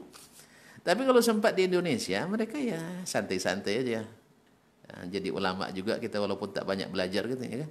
Di sana enggak, memang dihadapkan dengan situasi semua orang membaca, semua orang belajar, semua orang mementingkan ilmu, semua orang beribadah, sehingga kita pun akhirnya harus berlomba. Akhirnya mereka sukses dan menjadi ulama besar dunia. Oleh sebab itu, betullah kata Imam Asy-Syafi'i rahimahullah, kita harus musafir dalam mencari ilmu, mencari penghasilan, mencari hiburan, mencari adab, mencari etika, dan melatih diri dan menyemblengnya. Wallahu taala alam. Baik, jazakallah khairan Ustaz untuk jawabannya, mudah-mudahan bisa dipahami oleh yang bertanya. Sebelumnya kita sabar dulu, saudara kita di Rokan Hulu, ini Aliyah TV, ini menyiarkan langsung kajian kita hari ini, kajian dari Ustaz Dr. Basmani yang Ali LCMA Jazakallah Ta'ala di channel beliau, dan juga disiarkan langsung di YouTube secara live. Jadi antum bisa menyimak, kalau tidak bisa menyimak di laman Facebook, bisa menyimak di laman YouTube juga. Baik, kita ke pertanyaan berikutnya, Ustaz. Assalamualaikum warahmatullahi wabarakatuh, Ustaz. Assalamualaikum warahmatullahi wabarakatuh. Apakah ada tuntunan dalam Islam untuk menjauhi dan menghindari perkara syubhat? Ada seorang dai mengatakan, janganlah ikuti kajian Ustaz yang dalam kajiannya melarang agar jangan mengikuti kajian Ustaz yang membahas masalah syubhat. Apakah ini benar, Ustaz? Jazakallahu khairan. Ikhwani fillah, sesungguhnya ilmu atau kebenaran itu bukan diukur dengan orang, tapi oranglah diukur dengan kebenaran. La yu'raful haqqu birrijal, lakin yu'rafur rijalu bil haqq. Kebenaran itu tak diukur dengan banyaknya orang atau dengan kehebatan orang. Karena kalau dengan kehebatan, berapa banyak ahlul batil itu hebat-hebat di bidang yang mereka geluti. Retorika mantap, qawaid hebat, pidato oke, dan sebagainya. Tetapi apalagi misalnya dalam ilmu hadis, banyak di antara para ulama yang perawi yang disebut dengan hafiz, karena hafalannya memang seperti kilat. Seperti Muhammad bin Jami' Ar-Razi, hafalannya seperti kilat. Hafiz. Amr bin Ubaid, orang Mu'tazilah, hafalannya luar biasa. Sampai dia diriwayatkan pernah khutbah tidak menggunakan huruf ra sepanjang khutbahnya. Ini memerlukan kecerdasan luar biasa. Tetapi kecerdasan tidak menjadi bukti kebenaran. Sebagaimana jabatan tinggi juga tidak, ketenaran juga tidak. Tetapi dikenali hak itu dengan dalil-dalilnya. Karena kita, khususnya para pemula tidak bisa membedakan mana yang hak, mana yang batil, mana yang subuhat, mana yang ilmu. Karena semua pakai ayat, semua pakai hadis. Kalau tidak pakai ayat, tidak pakai hadis, tidak subuhat namanya. Kalau hanya murni pemikiran tanpa didukung dengan menyebutkan istilah-istilah dalam ilmu dan kaedah-kaedah syariat, misalnya kaedah fiqh usuliyah dan sebagainya, ya tidak namanya subuhat. Sampai-sampai ada yang mengatakan, Anda ngerti apa in qawaid, nausara, balaghah, arud dan sebagainya. Ya akhi, ini hanya alat. Kalau sudah sampai kepada dah ada bangunannya, dah selesai, perlu alat lagi? Tidak perlu alat lagi. Makanya kaum muslimin dan muslimat yang mati Allah. Nah, karena kita tidak tahu membedakan, maka disinilah diperlukan selektivitas dalam berguru. Karena bagaimanapun guru tidak mungkin tidak berpengaruh kepada murid. Tadi saya katakan, gurunya ada taubat dan menulis kitab, tapi muridnya terlangsung bersebar. Kalau kita boleh mengutip di sini seperti yang diriwayatkan oleh Imam Abu Al-Harawi dalam Zammul Kalam wa Ahli dari Abu Ishaq Al-Isfirayini. Abu Ishaq Al-Isfirayini adalah salah seorang ulama fikih Syafi'i terbesar yang dulu tinggal di Isfirayin. Beliau disebutkan dari riwayat itu bahwasanya setiap Jumat dia mengingatkan tentang akidah Ahlus Sunnah wal Jamaah, tentang Allah Subhanahu wa taala. Lalu dikatakan kepadanya, "Kenapa engkau katakan itu?" Karena di sini banyak para perantau yang di samping nuntut ilmu ke saya, karena dia terbesar di masanya, ulama fikih Syafi'i terbesar Isfirayini ini. Beliau wafat 406 atau 403 Hijriah. Dan di tempat itu juga ada seorang ulama ilmu kalam, yaitu murid tabaqah kedua dari murid Abul Hasan Al-Asy'ari, yaitu Abu Bakar Al-Baqillani. Nah, di antara murid-murid ini, karena nama besar Abu Bakar Al-Baqillani yang menulis kitab Al-Milal wan Nihal, banyak yang sembunyi-sembunyi pergi ke majlis Al-Baqillani. Maka beliau ingatkan bahawa saya bebas dari ilmu kalam. Walaupun kita lihat sebagian memasukkan Al-Isfirayini sebagai daftar ulama Asy'ariyah. Nah, karena biasalah yang namanya sudah berkelompok ini akan menarik-narik. Tapi yang sahih riwayatnya dari beliau berlepas diri daripada Abu Bakar Al-Baqillani yang merupakan pembesar Asy'ariyah di waktu itu, di masanya. Jadi rujukan setingkat dengan Al-Bahili. Nah, dia ingatkan, kenapa kau katakan setiap Jumat? Dia sengaja berdiri di tempat yang dilalui ramai orang, tempat menuju masjid jami' itu. Lalu dia katakan, di antaranya Allah fis sama dan seterusnya. Kenapa kau katakan itu? Sebab di sini banyak pendatang, para siswa penuntut ilmu datang dari negeri lain. Dan mereka diam-diam juga hadir di majelis Al-Baqillani. Nah, agar nanti, dan ketika mereka pulang, mereka akan sebar ilmu ini. Maka saya ingin berlepas diri, supaya orang nanti tidak menyangka itu diambil dari saya. Maka saya memberikan nasihat. Kalau seandainya, maka dia bara'ah dari Al-Baqillani dan pendapat ilmu kalamnya tadi, dengan Asy'ariyah tadi. Oleh sebab itu, kalau saya mohon maaf, katanya, kalau seandainya nanti orang ini pulang ke negerinya lalu menyampaikan ilmu ini kepada masyarakatnya, mereka pasti akan menyebutkan dari mana? Dari Isfirayin. Bertemu dengan Abu Ishaq Al-Isfirayini, bertemu. Oh, itu ulama besar Syafi'iyah. Oh, berarti dia Asy'ari juga. Maka saya katakan saya berlepas diri sekarang, bahwa itu diambilnya dari Al-Baqillani, dan saya berlepas diri daripada akidah Al-Baqillani. berarti merupakan sunnahnya para ulama as-salaf. Dan ini dari Allah SWT. In ja'akum fasiqun binaba'in fatabayyanu, kita harus tabayyun. Wala taqfu ma laysa laka bihi ilmun, jangan mengikut kamu yang tidak punya ilmu tentangnya. Nah, berarti harus selektif. Makanya Ibnu Sirin, ulama tabi'in, termasuk salah satu dari sanad yang paling sahih yang disebutkan, bahwa beliau mengatakan bahwasanya sebelumnya orang karena belum ada aliran, tidak ditanya. Kalau ada yang menyampaikan ilmu, tidak ditanya dari mana kau dapat, langsung diterima. Karena orang-orang beriman kan, rata-rata mereka orang jujur. Walamma hawaqatil fitnah, setelah terjadi fitnah pembunuhan Utsman karena orang-orang Khawarij, oh ini sudah mulai ada penyimpangan akidah ini. Karena tidak mungkin sampai memusuhi, sampai membunuh kecuali karena akidah.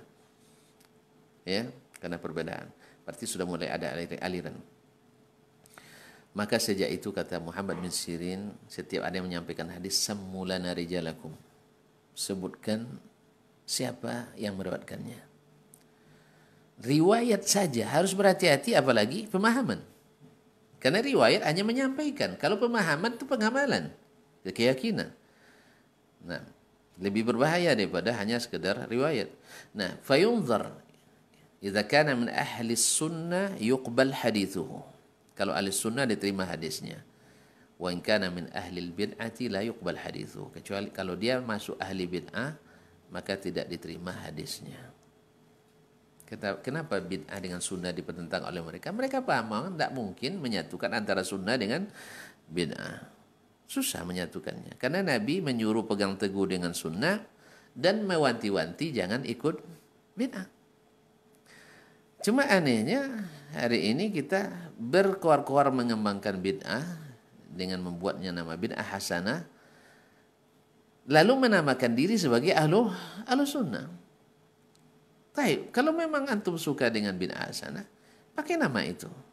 Kami ahli bid'ah hasanah, tidak ada masalah. Tapi tidak.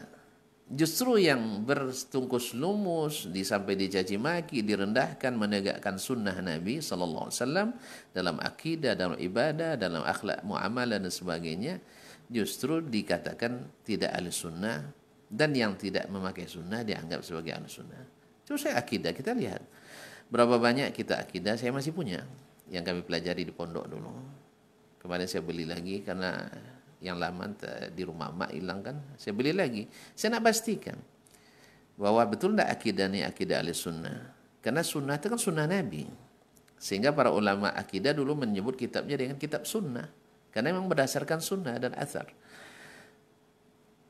Saya baca lagi yang saya pelajari dulu, ditambah dengan kitab-kitab lainnya. Ternyata jarang atau hampir tidak ada yang kembali ke sunnah. Berarti gimana menamakannya ini akidah ahli sunnah? Lalu saya bandingkan dengan kitab as-sunnah Imam Ahmad, as-sunnah lil-Khallal, usulus sunnah al-Muzani murid Imam Asy-Syafi'i, kemudian kitab Maqalatul Islamiyin Imam Abul Hasan al-Asy'ari, al-Ibana fi Usuluddin Abu Abdul Hasan al-Asy'ari, kemudian Risalatun ila Ahli Tsaghar Imam Abul Hasan al-Asy'ari. Saya bandingkan, ini yang pakai sunnah. Ya, berarti yang pakai sunnah kok dikatakan tidak ahli sunnah, yang tidak pakai sunnah ingin mengeluarkan yang pakai sunnah dari lingkup sunnah. Ini kan tidak pas. Oleh itu kaum muslimin dan muslimat dirahmati Allah, di sini pentingnya kita kembali kepada dua ilmu ini. Dan untuk itu kepada yang bertanya, memang selektif dalam berguru itu adalah sangat penting, khususnya bagi pemula. Tapi kalau antum sudah sampai pada peneliti, seorang kritikus hadis dan fikih, ya tentu saja kalau kami di Madinah itu dan di Arab Saudi secara umum, tapi yang saya pasti tahu adalah di Madinah pustaka kami sebesar itu, tapi ada satu ruangan yang besar juga, ya dinamakan dengan pustaka terbatas. Ditulis di depan pintunya, kutubun laysat lil qiraah. Ini kitab bukan untuk dibaca secara bebas, itu maksudnya. Khusus untuk para peneliti. Artinya bukan kita tidak membuka peluang untuk membaca apa yang ada pada orang, tidak. Sebagian kan memfitnah satu buku dari baca jadi ulama ya. Kadang-kadang yang bilang itu dia bukunya hanya tidak seberapa. Yang dibilang satu buku itu justru yang banyak kitabnya. Atau yang mengatakan hanya dapat dari Syekh Google. Ya siapa yang tidak pakai Google sekarang nih? Kalau ada yang berani mengatakan saya tidak pernah pakai Google, bohong ya. Ya. Saya aja yang jarang sebenarnya, masih juga kadang-kadang pakai. Nah, walaupun lebih senang udah pakai yang seperti ini, nah, yang kitab asli. Tapi intinya semuanya fitnah. Orang sudah kalau kehabisan peluru apa aja dilemparkan, apa aja dilemparkan. Kalau nak kebenaran tunjukkan dalilnya. Nah, kalau memang antum ketahui guru itu selalu dengan syarat yang ketiga, yang ciri khas ketiga, tiga ciri khas yang sering kita sebutkan. Satu, ta'zim terhadap Al-Quran dan Sunnah. Bukan ta'zim itu bukan hanya retorika, kawan. Ta'zim itu adalah dengan menerimanya, menerima. Kalau hanya ta'zim dengan retorika, semua orang seperti orang berlagu sekarang mencintai Nabi kan, nyanyi gitu. Tapi disuruh, kalau perempuan kadang sekarang apalagi apa istilah viral tentang lagu tentang ibunda kita Aisyah, dan semoga Allah memberikan taubat pada mereka orang ini. Tapi disuruh tentang poligami tidak ada yang mau nerima. Kaum muslimin dan muslimat dirahmati Allah.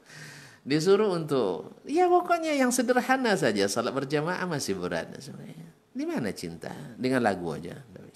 Jadi ta'zim itu dengan menerima, itu dengan mengamalkan. Yang kedua, mesti memilah dan memilih mana yang sahih dengan yang tidak sahih. Yang sahih dipakai, yang tidak ditinggalkan. Jangan menegakkan benang basah. Yang ketiga adalah pemahaman itu benar atau tidak. Standar kita ada. Kan Rasulullah disuruh untuk menjelaskan. Dan Nabi sudah jelaskan. Hanya sekedar teori, tapi beliau sudah menjelaskan dengan aplikasi dan praktik nyata. Baik dari keyakinan maupun yang lainnya. Wallahu ta'ala alam. Nah. Barakallahu jazakallahu khairan untuk jawabannya, mudah-mudahan bisa dipahami oleh yang bertanya. Karena waktu yang membatasi kita sepertinya untuk hari ini, insya Allah kita akan sambung lagi esok hari di jam yang berbeda insya Allah dengan kajian atau lanjut kajian yang sama. Jazakumullah khairan untuk antum yang sudah bertanya, dan jazakumullah khairan juga untuk Aliyah TV, saudara kita direkam dulu, mudah-mudahan ini bisa berkelanjutan. Apa untuk semua saudara yang kita bicara, kita tutup dengan doa kafaratul majelis. Subhanakallahumma wa bihamdika, Assalamualaikum warahmatullahi wabarakatuh. Waalaikumsalam warahmatullahi wabarakatuh.